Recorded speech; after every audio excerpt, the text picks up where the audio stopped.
was made so uncomfortable by her parents, she contrived daily excuses to avoid being with them.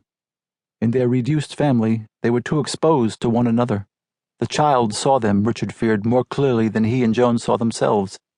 Now, using their freedom from parenting, he suggested, as in college when they were courting he might have suggested, that they leave the library and go to a movie.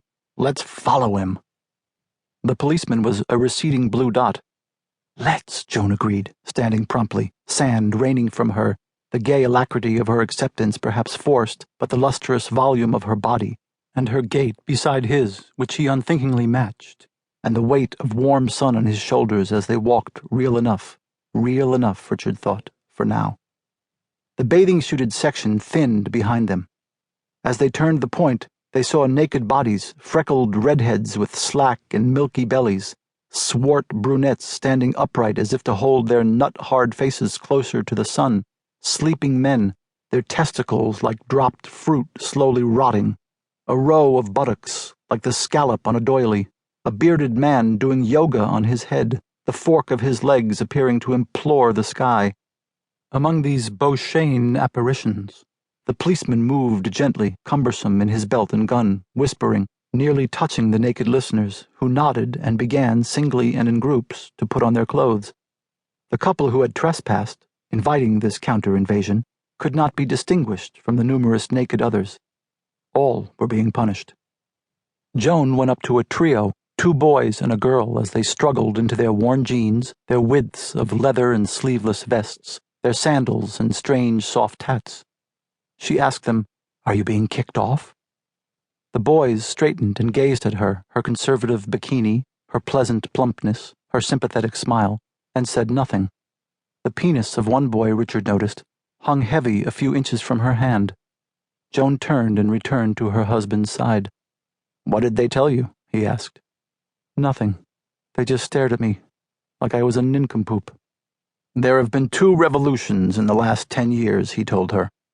1, women learned to say fuck. 2, the oppressed learned to despise their sympathizers." He added, "Or maybe they just resented being approached when they were putting on their pants. It's a touchy moment for males." The nudists, paradoxically, brought more clothing to the beach than the bourgeoisie. They distinguished themselves walking up the beach to the point by being dressed head to toe in denim and felt, as if they had strolled straight from the urban core of the counterculture. Now, as the young cop moved among them like a sorrowing angel, they bent and huddled in the obsequious poses of redressing. "My God," Joan said, "it's Masaccios' expulsion from paradise." And Richard felt her heart in the fatty casing of her body plump up, pleased with this link, satisfied to have demonstrated once again to herself the relevance of a humanistic education to modern experience. All that afternoon, as, returned from the beach, he pushed a bulky lawn-mower through the wiry grass around their rented house, Richard thought about nakedness. He thought of Adam and Eve. "Who told thee that thou wast naked?" And of Noah beheld naked by Ham, and of Susanna and the elders. He thought of himself as a child having a sunbath on the second-story porch with his mother, who had been, in her provincial way, an avant-gardist, a health faddist. Yellow jackets would come visit, the porch was so warm.